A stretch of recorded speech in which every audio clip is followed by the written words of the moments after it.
ദിവസം. എന്തൊരു പുതുമ, എന്തൊരു ഇഷ്ടങ്ങൾക്ക്. ആലോചിക്കുക, നമ്മൾ വളരെ ഗൗരവമായി മനസ്സിലാക്കുക. ഈ ക്ലിപ്പിംഗ് ആയിട്ട് ഇങ്ങനെ നടക്കുക. ക്ലിപ്പിംഗ് ഇടണ്ടാന്നൊന്നുമില്ല, ക്ലിപ്പിംഗ് ഇടേണ്ടടുത്ത് ഇടണം, ഇടേണ്ട വിധം. ആയത്തിനെതിരായി, ഖുർആനെതിരായി, സുന്നത്തിനെതിരായി എന്തെങ്കിലും പറഞ്ഞിടണോ? അതാ കളിപ്പിക്കേണ്ടത്. അടിപ്പാവാടേ, എന്താ സംഗതി? അത് ഇതിങ്ങനെ നാടിയിട്ടും നാളെയും വരും. നാളെ വന്നിരിക്കും മുമ്പ് അതൊക്കെ ഇട്ട് ഭയങ്കര ഗൗരവമായിട്ട് പറയും. അതുകൊണ്ട് എന്താ കാര്യം? ഒരു അടിപ്പാവാടാന്നുള്ള ക്ലിപ്പിംഗ് ഇട്ട സുന്നത്ത് പഠിക്കുവോ? ബിദ്അത്ത് എന്താന്ന് മനസ്സിലാക്കുവോ? ഖുർആൻ എന്താന്ന് മനസ്സിലാകുവോ? ഇല്ല. അതുകൊണ്ട് ആയത്ത് ഉദ്ധരിക്കുക, ഹദീസ് ഉദ്ധരിക്കുക, തെളിവുദ്ധരിക്കുക, ന്യായങ്ങൾ പറയുക, അതൊക്കെ അസ്തമിച്ചിരിക്കുന്നു. അള്ളാഹുവിന്റെ റസൂല്, എനിക്ക് അത്ഭുതം തോന്നുകയാണ്. മക്കയിൽ വന്നു ആയത്തോതി, അബൂജഹലിന് പ്രശ്നമായി. ആയത്തുദ്ധരിച്ചു, അബൂലഹബിന് പ്രശ്നമായി. പ്രവാചകന്റെ നിരന്തരമായ ഖുർആനോത്ത്. ഇന്ന് കേരളത്തിൽ സമസ്തക്ക് സംഭവിക്കുന്ന തെറ്റെന്താണ്? ഖുർആനിൽ നിന്നകന്നു, സുന്നത്തിൽ നിന്നകന്നു, നാട്ടാചാരവും നാട്ടുനടപ്പും മാമൂലും മതമായവർ സ്വീകരിച്ചു. അല്ല എന്ന് പറയാൻ എന്തു തെളിവാണുള്ളത്? വിശുദ്ധ ഖുർആൻ പഠിപ്പിച്ച പോലെ, സുന്നത്ത് പഠിപ്പിച്ച പോലെ, സഹാബികൾ ജീവിച്ച പോലെ എന്താണെന്ന് അവരുടെ കയ്യിലുള്ളത്? ഏത് കാര്യത്തിലാണ്? വിശ്വാസ രംഗത്ത് ഇസ്ലാമുണ്ടോ? ആചാര രംഗത്ത് ഇസ്ലാമുണ്ടോ? സ്വഭാവ രംഗത്ത് പോലും ഇസ്ലാമുണ്ടോ? സ്വഭാവ രംഗത്ത് പോലും ഇസ്ലാമുണ്ടോ? ഇല്ല. അങ്ങനത്തെ ഒരു ജനത ഇവിടെ വളർന്നു വരികയാണ് എന്ന് നമ്മൾ ഗൗരവമായി മനസ്സിലാക്കുക. മുജാഹിദ് പ്രസ്ഥാനത്തെ സംബന്ധിച്ചിടത്തോളം ജനങ്ങളോട് നമുക്കൊരു വലിയ ബാധ്യതയുണ്ട്. ആ ബാധ്യതകളിൽ ഏറ്റവും പ്രധാനമാണ് ഖുർആൻ ഓതിക്കൊടുക്കുക എന്നുള്ളത്. നബി സല്ലല്ലാഹു അലൈഹി വസല്ലമയുടെ ഖുർആനോത്താണ് അബൂജഹലിന് പ്രശ്നമുണ്ടാക്കിയത്. അഖുർആനോത്താണ് ഇന്ന് അബൂജഹലിന്റെ പാർട്ടിക്കാർക്കൊക്കെ തൊന്തരവുണ്ടാക്കിക്കൊണ്ടിരിക്കുന്നത്. നിങ്ങൾ മനസ്സിലാക്കണം. 24 ആയത്ത് തിരുത്തണമെന്ന് പറഞ്ഞു, അല്ലേ? നേരെ മറിച്ച് 24 ഭഗവത്ഗീതയിലെ സൂക്തം മാറ്റണമെന്ന് പറഞ്ഞില്ലല്ലോ, ബൈബിളിലെ സൂക്തം മാറ്റണമെന്ന് പറഞ്ഞില്ലല്ലോ. കാരണം ഖുർആൻ ഏതു മനുഷ്യരുടെ മുമ്പിലും സ്വസ്ഥതക്കേടുണ്ടാക്കി, ആദർശപരമായി, ആയുധപരമായല്ല, ആദർശപരമായി. അതുകൊണ്ട് തന്നെ ഖുർആനിന് നേരെ എല്ലാ ഭാഗങ്ങളിൽ നിന്നും ദമഷ്ട്രങ്ങൾ പൊന്തി വന്ന കാഴ്ചകൾ നമ്മൾ കണ്ടുകൊണ്ടിരിക്കുകയാണ്. അപ്പൊ ഖുർആൻ മാനവരാശിക്ക് മുഴുവനും ആശ്ചര്യമാണ് ഖുർആനിന്റെ കാര്യം. ഖുർആൻ അല്ല പറയാണ്, എന്താ മനുഷ്യരെ നിങ്ങള് ഖുർആനെ പറ്റി ചിന്തിക്കാത്തത്? എന്താ നിങ്ങൾ ഖുർആനെ പറ്റി ചിന്തിക്കാത്തത്? എന്താണ് നിങ്ങൾക്ക് സംഭവിച്ചു പോയത്? നോക്കൂ, വിശുദ്ധ ഖുർആൻ പറയുന്ന വളരെ കാതലായ ഒരു കാര്യമാണിത്. എന്താ ഖുർആൻ പറയുന്നത്? വിശുദ്ധ ഖുർആനിലെ 40-ാം അധ്യായം 24-ാമത്തെ വചനം, അഫലാ യതദബ്ബറൂനൽ ഖുർആൻ അം അലാ ഖുലൂബിൻ അഖ്ഫാലുഹാ. വല്ലാത്തൊരു ചോദ്യം. മുസ്ലിങ്ങളെ, പൊതുജനങ്ങളെ, സാധാരണക്കാരെ, വിവേകമതികളെ, സത്യത്തെ അന്വേഷിക്കുന്നവരെ, ഈ വചനത്തിന്റെ അർത്ഥം ഒന്ന് ചിന്തിച്ചു നോക്കിയേ. അല്ലാഹു ചോദിക്കുകയാണ്, അഫലാ യതദബ്ബറൂനൽ ഖുർആൻ, അവരെന്താ ഖുർആനിനെ പറ്റി ചിന്തിക്കാത്തത്? അം അലാ ഖുലൂബിൻ അഖ്ഫാലുഹാ. അവരുടെ ഹൃദയം പൂട്ടിട്ട് വെച്ചിരിക്കുകയാണോ? അവരുടെ ഹൃദയം പൂട്ടിട്ട് വെച്ചിരിക്കുകയാണോ? ഈ ആയത്തിലൂടെ എന്താ പഠിപ്പിക്കപ്പെടുന്നത്? ഖുർആനിന് നേരെ ഹൃദയം തുറന്നു വെക്കാൻ, ഖുർആനിന് നേരെ ഹൃദയം തുറന്നു വെക്കാൻ, ഹൃദയം തുറന്ന് ഖുർആനിനെ കുറിച്ച് ചിന്തിക്കാൻ അല്ലാഹ് ആവശ്യപ്പെടുകയാണ്. വേദം പഠിക്കാത്തതെന്തടോ ദുർജനം, മൂടിക്കിടക്കയോ മർത്യന് മാനസം. വേദം പഠിക്കാത്തതെന്തടോ ദുർജനം, മൂടിക്കിടക്കയോ മർത്യന് മാനസം. എന്തുകൊണ്ടാണ് അവർ വേദത്തെ കുറിച്ച് പഠിക്കാത്തത്? ഖുർആൻ അവരെന്താ പഠിക്കാത്തത്? അവരെന്താ അത് മനസ്സിലാക്കാത്തത്?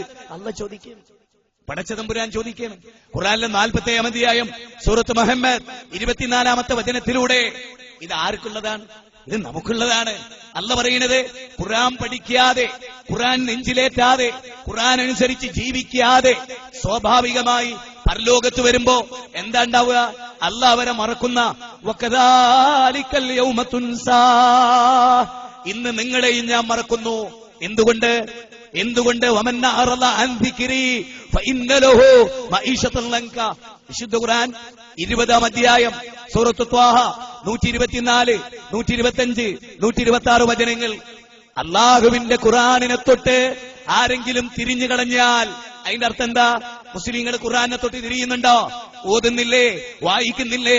ബഹുമാനിക്കുന്നില്ലേ? പിന്നെ എന്താ പറഞ്ഞത്? ഖുർആനിന്റെ ഉള്ളടക്കം, ഖുർആൻ എന്തിലേക്ക് നയിക്കുന്നു, അതനുസരിച്ച് ജീവിതം, ഖുർആൻ അനുസരിച്ചുള്ള വിശ്വാസം, ഖുർആൻ കൽപ്പിച്ച വിശ്വാസം, ഖുർആൻ പഠിപ്പിച്ച നിലക്കുള്ള ജീവിത രീതി, സ്വഭാവ രീതി, സംസ്കാര രീതി, ദഅവാ രീതി, പ്രബോധന സംരംഭങ്ങൾ എന്ന് വേണ്ട A to Z അള്ളാന്റെ ഖുർആനും റസൂലുള്ളാഹിന്റെ സുന്നത്തും അനുസരിച്ചുള്ള ജീവിതം. ഇത് ലോകത്തോട് പറയാൻ, ലോകരെ തിരിച്ചുപിടിക്കാൻ, മനുഷ്യകുലത്തെ തിരിച്ചുപിടിക്കാൻ, ഏകദൈവത്വത്തിലേക്ക് തിരിച്ചുപിടിക്കാൻ, അതീശാധികാരിയായ പടച്ചവനിലേക്ക് ലോകത്തെ തിരിച്ചുപിടിക്കാൻ ഇസ്ലാഹി പ്രസ്ഥാനം പ്രതിജ്ഞാബദ്ധമാണ്. അതുകൊണ്ട് തന്നെ വ്യക്തികളുടെ ശോഭയിലേക്ക്, താരശോഭകളിലേക്ക് അവർ വരുന്നിടത്ത് എണീച്ച് തക്ബീറുകൾ ചൊല്ലി അന്തരീക്ഷത്തെ മുഖരിതമാക്കി പൊടിപാറിപ്പിച്ച് കൈപിടിച്ച് മുത്തി അങ്ങനെ അങ്ങനെ അങ്ങനെ പല ആരവങ്ങളും നടക്കുന്ന ലോകത്ത് ഇസ്ലാഹി പ്രസ്ഥാനത്തെ സംബന്ധിച്ചിടത്തോളം ഈ ആദർശത്തിനാണ് പ്രാധാന്യം, ഈ ആദർശം പ്രചരിപ്പിക്കുന്നതിനാണ് പ്രാധാന്യം. അതുകൊണ്ടാണ് ഇസ്ലാഹി പ്രസ്ഥാനം വിശുദ്ധ ഖുർആനിലേക്ക് ആളുകളെ ക്ഷണിക്കുന്നത്. ഖുർആൻ അങ്ങനെയാ പറഞ്ഞത്, നിങ്ങൾക്കറിയില്ലേ, ലൗ അൻസൽനാ ഹാദൽ ഖുർആന അലാ ജബലിൻ ലറഅയ്തഹു. നോക്കൂ, അല്ലാഹ് പറയുകയാണ് 59-ാം അധ്യായം 21-ാമത്തെ വചനം, അല്ലാഹുവിന്റെ ഗ്രന്ഥം അതൊരു പർവ്വതത്തിന്റെ മുകളിലായിരുന്നു അവതരിപ്പിച്ചിരുന്നതെങ്കിൽ പർവ്വത ശിഖരങ്ങൾ തകർന്നു തരിപ്പണമായി പോകുന്നത് മനുഷ്യരെ നിങ്ങൾക്ക് ദർശിക്കാമായിരുന്നു.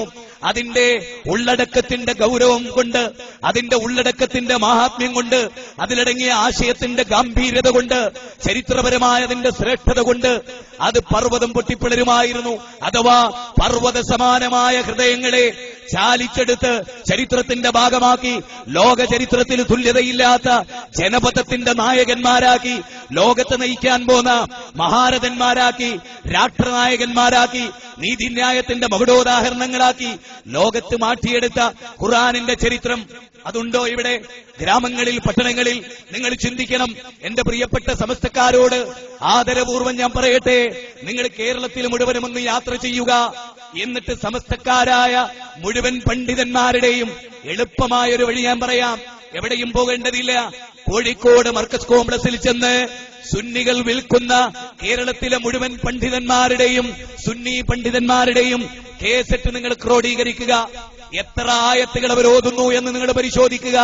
എത്ര ഹദീസുകൾ സഹീഹായി അവർ ഉദ്ധരിക്കുന്നു എന്ന് നിങ്ങൾ പരിശോധിക്കുക.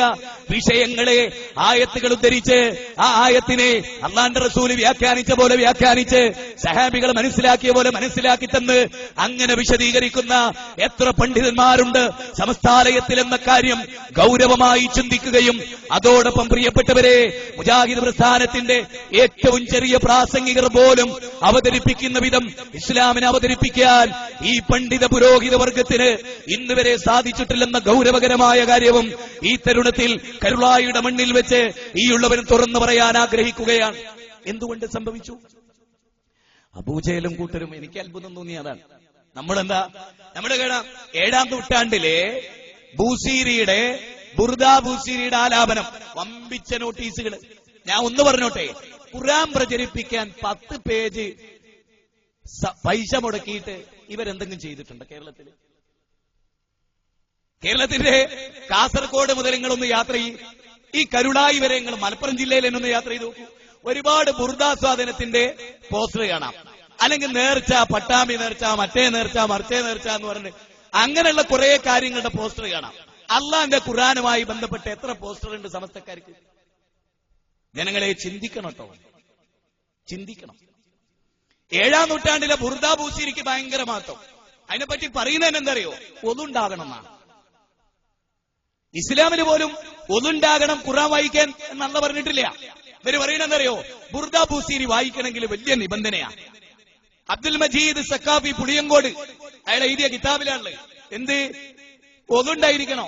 പിന്നെയോ എങ്ങോട്ടെങ്കിലും തിരിഞ്ഞിരുന്നിട്ടൊന്നും കാര്യമില്ല. കസേരട്ട് ഇങ്ങോട്ട് പാടില്ല, ഇങ്ങോട്ട് പാടില്ല, കിബിലക്ക് നേരെ തന്നെയാണ്. അള്ളാഹുവിന്റെ ഖുർആന് പോലും ഇങ്ങനെ ഒരു നിബന്ധനയല്ല. ഇതൊരു സക്കാഫി എഴുതിയ പുസ്തക, ബുർദത്തുൽ ബൂസീരി എന്ന് പറഞ്ഞിട്ടുള്ള ഒരു ബുക്ക് ഇത്ര അട്ടിയില്ലേ. അതിന്റെ 15, 16, 14, 15, 16 പേജ് വായിക്കാം, അതിൽ കാണാൻ. പിന്നെയോ ഏറ്റവും അത്ഭുതം എന്തറിയോ?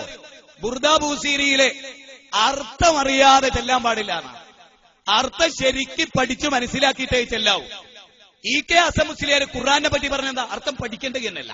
ബുർദാ ബൂസീരിയോ അർത്ഥം പഠിച്ചിട്ടില്ലേ ശരിയാവൂല. അതിലെ വാക്യം എന്താണെന്നറിയോ? അർത്ഥം പഠിക്കാതെ അത് ചെല്ലിയാൽ അതിലെ പ്രാർത്ഥനയുടെയും സംഭവങ്ങളുടെയും പൊരുളറിയാതെ പോകും. അപ്പൊ അള്ളാന്റെ ഖുർആനിലോ? അള്ളാന്റെ ഖുർആനിൽ എന്ത് പൊരുള് അല്ലേ? അത് മുജാഹിദുകളുടെ ഒരു ഗ്രന്ഥം. നമ്മളത് മൊയ്തീമാല 10-ാം നൂറ്റാണ്ടിന്റെ 9-ാം നൂറ്റാണ്ടിന്റെ ഖുതുബിയത്ത് 7-ാം നൂറ്റാണ്ടിന്റെ അങ്ങനെയൊക്കെയുള്ള കവിതയിലും ഇതുപോലുള്ള മാലപ്പാട്ടിലും ഈ സമുദായം പെട്ടുപിടഞ്ഞു കിടക്കുകയാണ്. നിങ്ങൾ മനസ്സിലാക്കണം. ആ സമൂഹത്തെ വീണ്ടെടുക്കാൻ ചങ്ങലകൾ പൊട്ടിച്ചെറിഞ്ഞ് ഖുർആനിന്റെ പാതയിലേക്ക് അവരെ തിരിച്ചു കൊണ്ടുവരാൻ അത് നമ്മുടെ ഉത്തരവാദിത്വം. ഞാനെന്ന് പറയും ഒരു കാര്യം കൂടെ പറയും. മതത്തെ അറിയുക പ്രമാണങ്ങളിലൂടെ എന്ന വിഷയം കേരളത്തെ പ്രകമ്പനം കൊള്ളിച്ചു. ചിന്തിച്ചു ആളുകൾ, നൂറുകണക്കിന് ആളുകൾ മുജാഹിദ് പ്രസ്ഥാനത്തിലേക്ക് കടന്നു വന്നു. പണ്ഡിതന്മാര് തന്നെ ഈ കഴിഞ്ഞ 1.5 വർഷത്തിനുള്ളിൽ കൊല്ലം ജില്ലയിലും മാത്രം 60-ലധികം വരുന്ന പണ്ഡിതന്മാരാണ് മുജാഹിദ് പ്രസ്ഥാനത്തിലേക്ക് വന്നത്. ഈ കാലയളവിനിടയിൽ നിങ്ങൾ ചിന്തിക്കണം. കേരളത്തിലുടനീളം സമസ്തയിൽ നിന്നാണ് ഈ പോക്ക്, ഇരു സുന്നികളിൽ നിന്നുമാണ് ഈ ചേക്കേറൽ. അതുപോലെ കേരളത്തിലെ ദക്ഷിണ കേരളയിൽ നിന്നാണ് ഈ ചേക്കേറൽ. എന്തുകൊണ്ട്? പ്രമാണം നമ്മളോടൊപ്പമുണ്ട് എന്നതുകൊണ്ടാണ്. അല്ലാതെ നമ്മുടെ നേതാക്കന്മാരെ വലിപ്പവും പവറൊന്നും കണ്ടിട്ടല്ല. അല്ല, നമ്മുടെ നേതാക്കന്മാരെ അറിയ പോലും ഉണ്ടാവില്ല ഈ പ്രസ്ഥാനത്തിലേക്ക് വന്ന പലർക്കും. അതാണ് വസ്തുത. ഞങ്ങൾ പറയുന്നത് തെളിവാണ്. നിങ്ങൾ കേട്ടോളൂ. നിങ്ങൾക്ക് ഇഷ്ടല്ലേ? നിങ്ങൾ കേൾക്കണ്ട. നിങ്ങൾക്ക് ഇഷ്ടമുണ്ടോ? നിങ്ങൾ കേട്ടോളൂ. ആരിവിടെ നിർബന്ധിക്കുന്നത്? ഇന്ത്യ രാജ്യമാണ്. മാവിലായിക്കാരൊന്നുമല്ല ഇവിടെ ആരും. ഇന്ത്യ രാജ്യമാണിത്. ദി പ്രിയാമ്പിൾ ഓഫ് കോൺസ്റ്റിറ്റ്യൂഷൻ, ഇന്ത്യയുടെ ഭരണഘടന, ഫണ്ടമെന്റൽ റൈറ്റ്സ്, മൗലികാവകാശം നൽകി ഏതൊരു പൗരനും നിരീശ്വരവാദി, അള്ളാന്റെ ഭൂമിയിൽ ജീവിച്ച്, അള്ളാന്റെ വായു ശ്വസിച്ച്, അള്ളാന്റെ വെള്ളം കുടിച്ച്, അള്ള കൊടുത്ത നാവ് കൊണ്ട് സംസാരിക്കുന്ന നിരീശ്വരവാദി അല്ലല്ല എന്ന് പ്രസംഗിക്കുന്നു. ആ സ്റ്റേജ് ഇന്ന് വരെ സമസ്തക്കാർ കയ്യേറിയിട്ടില്ല. അത്ഭുതം. പോയിന്റാണ്, നോട്ട് ചെയ്യണം. അല്ലല്ല എന്ന് പറഞ്ഞാൽ ഭയങ്കര ഹാപ്പിയാ, ഒരു പ്രശ്നവുമില്ല. സ്റ്റേജ് വരെ ചിലപ്പോൾ കെട്ടിക്കൊടുക്കും. അല്ല മാത്രമേ ഉള്ളൂ, അള്ളാനെ മാത്രമേ ആരാധിക്കാവൂ. അടിച്ചാണ് ശരിയാക്കും. എങ്ങനെയുണ്ട് ഇത്? അള്ള ഖുർആനിൽ പറഞ്ഞ വേങ്ങരയിൽ തുടക്കത്തിൽ തന്നെ ഒന്നാമത്തെ ചോദ്യം ചോദിക്കുമ്പോൾ തന്നെ അടിയുണ്ടാക്കി. അതിനായിട്ടൊരു ടീം. എന്തൊരു കഷ്ടമാണ്, എന്തൊരു കഷ്ടമാണ്. നിങ്ങൾ ആലോചിച്ചു. മുജാഹിദ് പ്രസ്ഥാനത്തെ സംബന്ധിച്ചിടത്തോളം അതിന്റെ ആദർശം, ഞങ്ങൾ ആരെയും തല്ലേണ്ട കാര്യമല്ല. തല്ലാതെ തന്നെ നാവുകൊണ്ട് പറഞ്ഞാൽ മതി, ജനങ്ങൾക്ക് മനസ്സിലാവും. തല്ലി തോൽപ്പിക്കൽ ആരറിയോ? തോറ്റ പാർട്ടിക്കാരാ. കൂക്കുമ്പോഴോ ആരുടെ പണിയാ? ഇത് ഞാൻ അത്ഭുതത്തോടു കൂടി നോക്കിക്കണ്ട ഖുർആനിലൊരു വചനുണ്ട്. അതായത് റസൂലുള്ള ഖുർആനോദി അങ്ങാടിയില്, ഉഖാദയില്, ദുൽമജാസില്, മജന്നായില് നിൽക്കുന്നിടത്തുമൊക്കെ റസൂലുള്ളാഹി സ്വല്ലല്ലാഹു അലൈഹി വസല്ലമ 10 ആളെ കണ്ട അവിടെയൊക്കെ ആയത്തോതി പ്രബോധനം ചെയ്യും. സൂറത്തിന്റെ യജ്മക്ക് ഓതിയിട്ടേ വിശുദ്ധ ഖുർആനിലെ സുജൂദിന്റെ സ്ഥലത്തിയപ്പോ ഇസ്ലാമിനെ ശക്തമായി എതിർത്ത മുശ്രിക്കുകൾ വരെ എന്ത് ചെയ്തു? ഒറ്റ സുജൂദിൽ വീഴല. വയലത്തൂർ തങ്ങള് ദർഗന്റെ മുമ്പിൽ സുജൂദ് ചെയ്ത സുജൂദല്ല, അബൂജഹല് പോലും അപ്പൊ സുജൂദ് ചെയ്തു. മനസ്സിലായില്ലേ? എന്താ പ്രശ്നം? കാര്യങ്ങൾ വസ്തുതാപരമായി മനസ്സിലാക്കി ഖുർആൻ ഓതി കൊടുത്തു. അബൂജഹലിന് ഖുർആൻ ഓത്താണ് സഹിക്കാൻ പറ്റാഞ്ഞ്.